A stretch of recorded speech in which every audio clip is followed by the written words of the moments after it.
November the 21st, 1974, 21 people were killed and 167 injured when 2 bombs exploded in city centre pubs in Birmingham. It was payday. The pubs were filled with young people. Niels McInnes was the first press photographer on the scene. I ran with 2 cameras and my flash equipment. It was horrible, really horrible. But I had to keep on taking pictures. After the bombings, Mr McGuinness was prescribed large doses of tranquilizers. He became addicted to them and is still suffering withdrawal symptoms. He talks about the night that changed his life in a documentary to be shown this weekend. Also interviewed retired ambulanceman David Brown. He was briefed on arrival by a fire officer. There was a little walled off area by the mulberry bush, and they had already put 8 or thereabouts bodies, and he wanted me to make sure that they were deceased. Lillian Jones lost her husband Trevor. It took a long time, for us to accept that he wasn't going to come home. He was such a good man. If it had been a rotter of a man, probably wouldn't have cared tuppence or less about it. But he wasn't like that. And he didn't deserve what he got. None of them did. The bombings unleashed a wave of anti-Irish feeling. Irish-born taxi driver Mickey Fahey had helped take casualties to hospital. If you're Irish, you want light.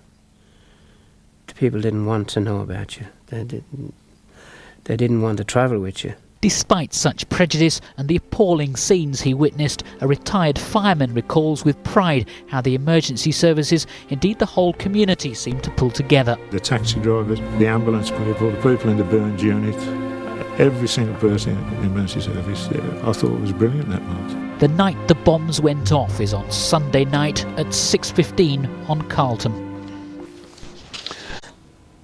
21 people died and 167 were injured on November the 21st, 1974. 2 bombs exploded in pubs which were full of people, leaving the mark of terrorism on the city. Later this afternoon at St Philip's Cathedral there'll be a special service to remember all those whose lives were touched by the bombings. The service is not only for the relatives of those killed and injured, but also the people who had to work that night. Many of them will be talking about their memories on a documentary called The Night the Bombs Went Off, tonight at 6:15 on Carlton.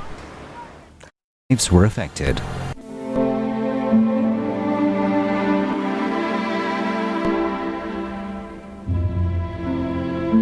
On November the 21st, 1974, 2 terrorist bombs exploded in Birmingham. 21 people were killed and 167 injured.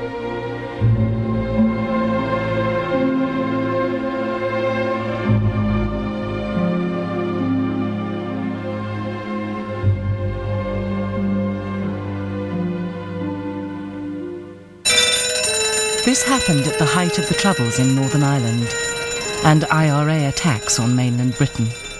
The bombs were put in 2 pubs in the centre of Birmingham. It was payday. The pubs were filled with young people. This film was taken of a man trying to get away. In this programme, some of the people who were there that night tell their stories for the first time. One of the firemen said they didn't stand a chance in hell. And I remember that. I remember like a blue flash, and the last thing I ever remember was crumbling glass. Nobody's got a right to take somebody else's life. Nobody. It was really very severe shock to the system to see that this could happen in a town that you're working in. With these flashing lights, blue flashing lights for the ambulances and fire engines. I could sense that there was something else which I had to cover. When I stopped my car and someone said a bomb had gone off, I couldn't believe it. Just could not believe it. I'm still nervous now to think about that scene. Niels McGuinness was the first photographer on the scene. You had to be alert at all times, 24 hours a day. I used to sleep with the camera at the side of my bed. On the night of the bombings, Niels was working for the Press Association. I ran with 2 cameras and my flash equipment. It was horrible, really horrible. But I had to keep on taking pictures. Ralph Dawson was one of those he photographed that night.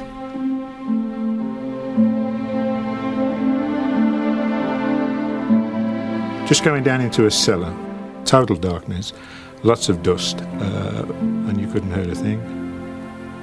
And then we went down and did it as much as we could to get the people out. Unfortunately, it was too late for the person in the blanket. And just outside the Odeon Theatre, I saw this fireman, and the expression on the faces. You can read off their expressions that they were shocked. I didn't know there was any photographers there at all. I didn't know the picture had been taken. We just messed it, and it was just 3 other chaps that were there at the time. I've never spoken of it from that day to this. It's been 25 years, I think. One of the first ambulance men on the scene was David Brown. We pulled up and they were bringing out patients from the public house. There was a little walled off area by the mulberry bush, and they had already put 8 or thereabouts bodies, and he wanted me to make sure that they were deceased. There was people crying, very distressed. I saw an ambulance.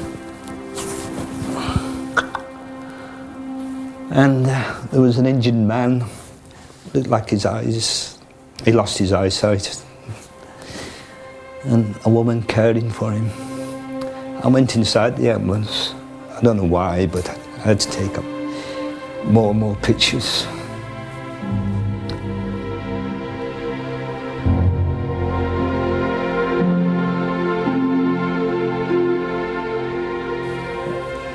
I really feel dreadful about it, but it had to be done. It had to be covered. So many people didn't sort of make it. There must be lots of people with similar memories. Anyways, I'd rather forget it, but I know I never will.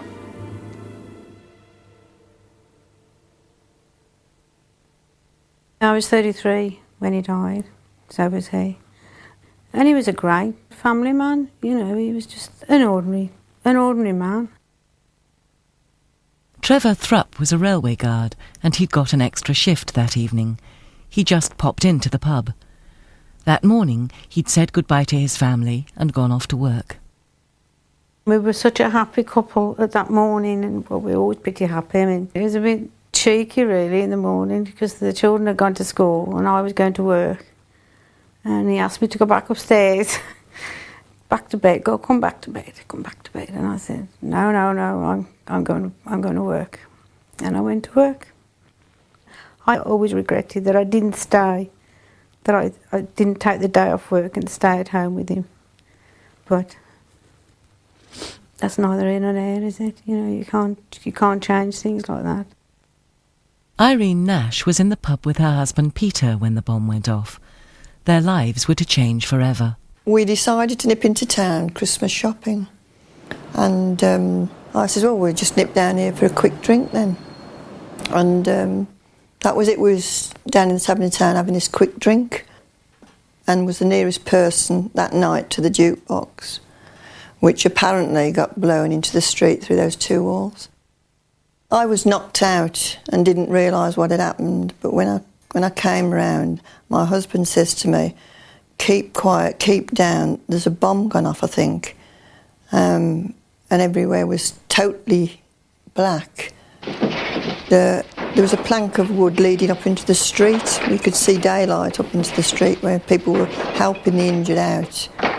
And it took us a time to get out, really, because we kept slipping back down this plank of wood on the blood and kicking out arms and legs out of the way. It was awful. It's like a dream, really. You don't think it's happening to you. You know, you think it can't be true. He's going to come in a minute, you know. He's there helping. And, but we, you know, until the next morning, really, until, you know, I didn't identify him, my brother did. So that's when we knew it was him, definitely. So. We were cuts, bruises, stone deaf. I think I got off quite light under the circumstances. It's not only the people that were actually in those pubs that suffered, it's the people that were out there dragging us out of the pubs, and the people that were down at the hospital that night, seeing all the injured people come in and seeing everyone in the state they were. That'll never leave them, obviously.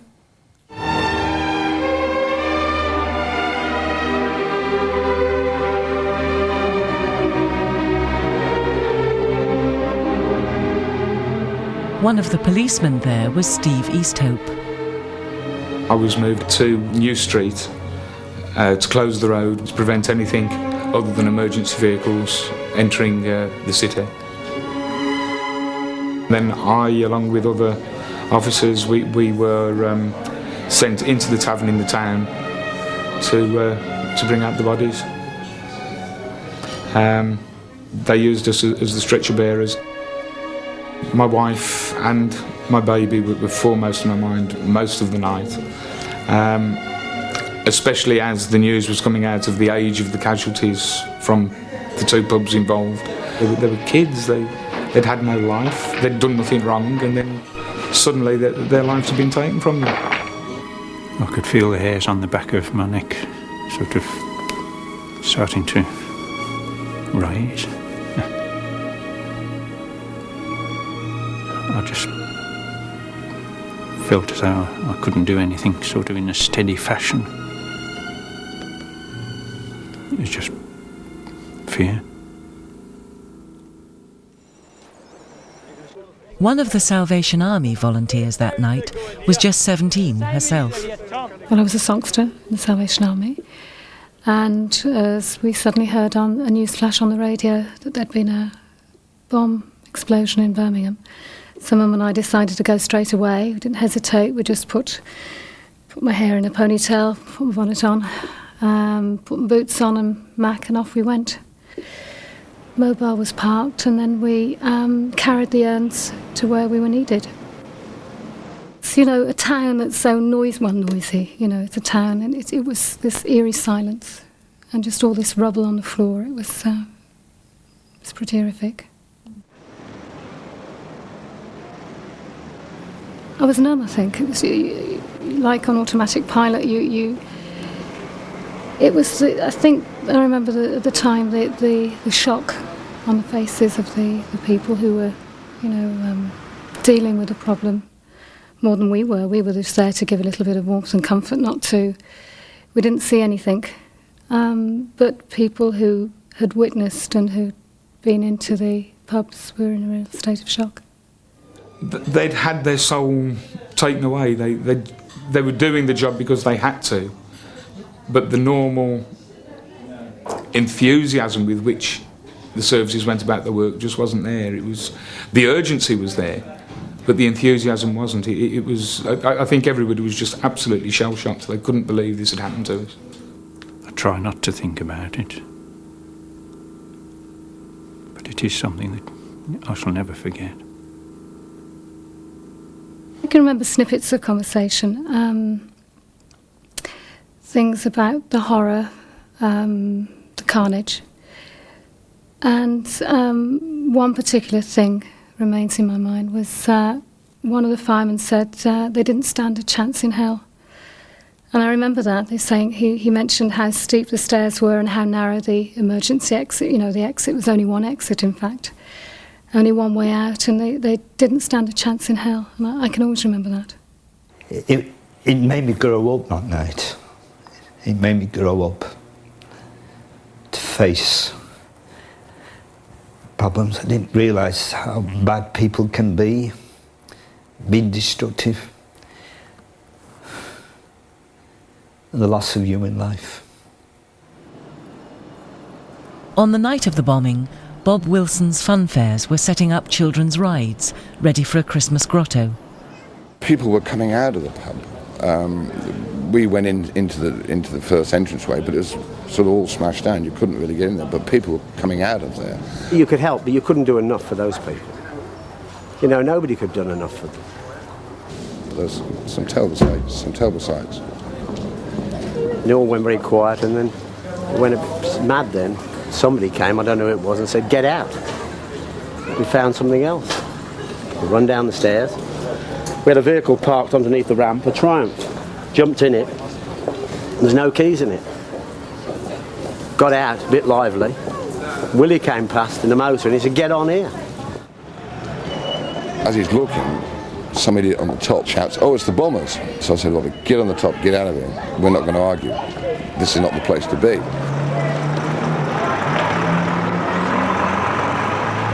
There was a lot of anger in the town.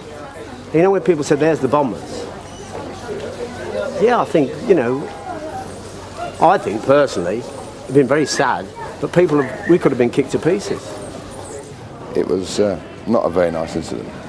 As I spun the car around and come out, the policeman told me to stop, and I wasn't stopping. So he told the bus to ram me.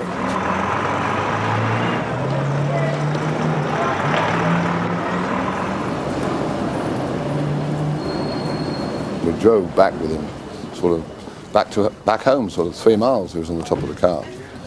He wasn't just on it for a few yards, because there's nowhere else to put him. And I think he did very well to hold on, quite frankly.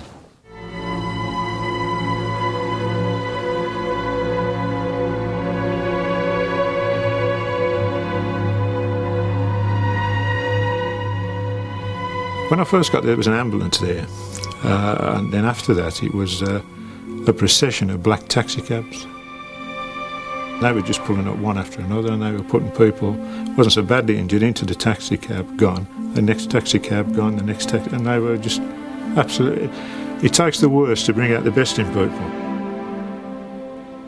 They were excellent, absolutely excellent, you know, because they'd got the radios and they got the transport. Because I don't think the ambulances could cope with everything at that, not with 2 bombs at the same time.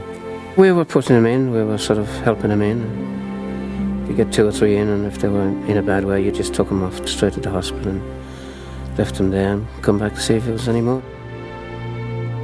We did what we could at the time, you know, without thinking about it. It's something you don't think about. You wanted to help, and you did as much as you could. I was just glad that I was there to be able to give a little bit of help, the little bit of help I did give. I have to admit to hatred of the Irish, of anything Irish. And I think that hatred went on for a few weeks after the incident. And I don't think it was only myself that felt it. I think, generally speaking, the people of Birmingham felt a hatred of the Irish and anything Irish. It's certainly true to say that for a number of weeks after the incident, the Irish community of Birmingham avoided the city like the plague. They went to work, but socially they just did not go into the city. They knew that the people of Birmingham hated them at that time.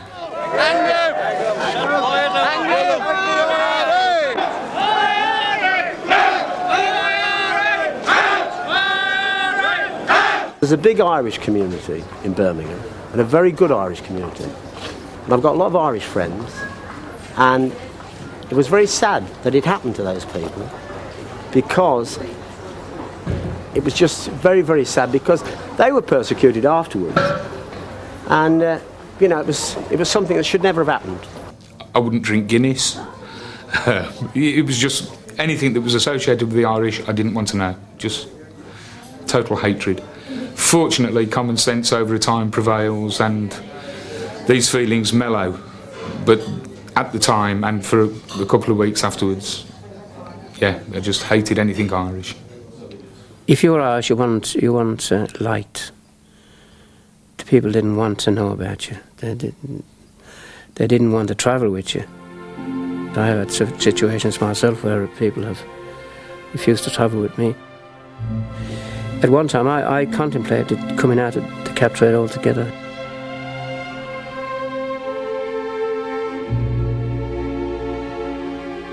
It was only natural that it should happen. There should be a backlash. But unfortunately for the people who done the damage and made that carnage happen, they were tarring every Irish person with the same brush, which isn't, you know. Most Irish people are genuinely good, happy people. I've suffered, but my family suffered. My husband became alcoholic, so I got beaten around the place. He just wouldn't work. He became like a zombie. And I was basically left on my own to bring up the kids. Photographer Niels McGuinness was prescribed large doses of tranquilizers and he became addicted to them. He's still suffering withdrawal symptoms. 200 people injured, over 200 people. And being there and witnessing it has made a change. When I'm talking about it now, I've got pins and needles all over my body, headaches. I think they call it post-traumatic stress. I never said this before to anyone. I have remarried and I've got a very good husband. He's been very supportive. You know, he helps me with a lot of things, you know, if I have bad days. And Trevor's family, they've all been very supportive of me all the years. And they've been supportive of me changing my life and getting on with my life. You know, they haven't held it against me that I've remarried.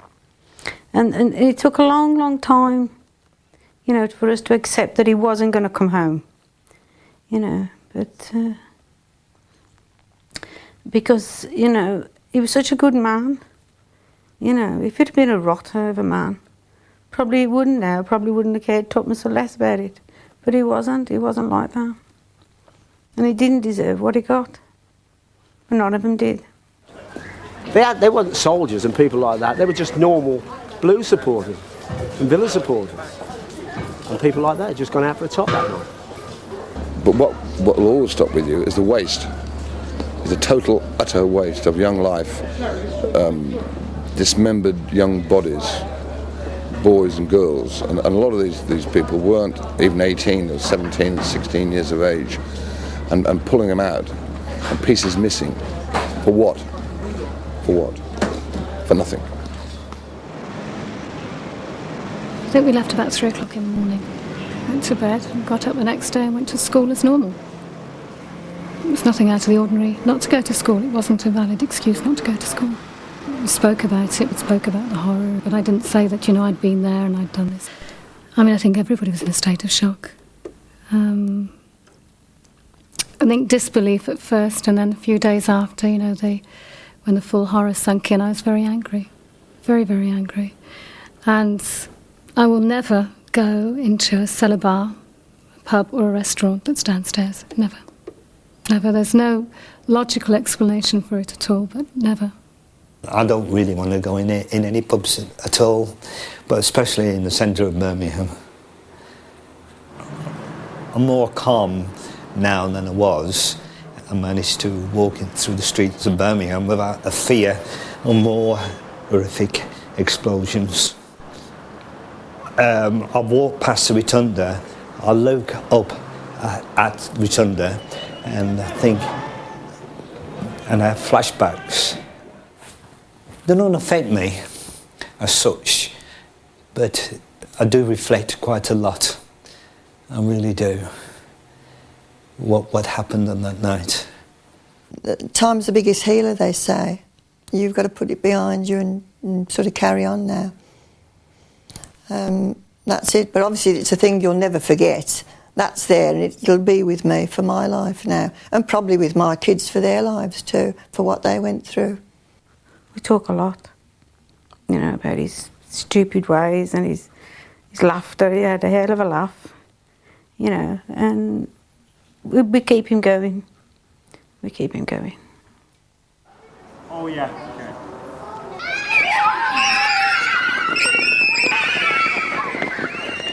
I'm still proud to be a newspaper cameraman, and I still want to take pictures. I really do, and I feel very upset that I can't take pictures like I did, or like I could do in the past. But I'm still very anxious to think back on that night. Very anxious and sad and ashamed of everything what went on, but I feel very, very proud of the people who helped at that night. The people acted as a community. There was a reaction. People showed their feelings, showed their grief, showed their sorrow. And, you know, I was proud. But everybody, I mean, everybody's good to go. The taxi drivers, I mean, the ambulance people, the people in the burns unit, every single person in the emergency service, I thought it was brilliant that night. I can imagine that many, many people from Birmingham would have done anything to be there and to help. So really, you know, it's a privilege looking back on it, to being able to have done something. I was a Brummie, helping Birmingham people. I'm just proud to be a Brummie.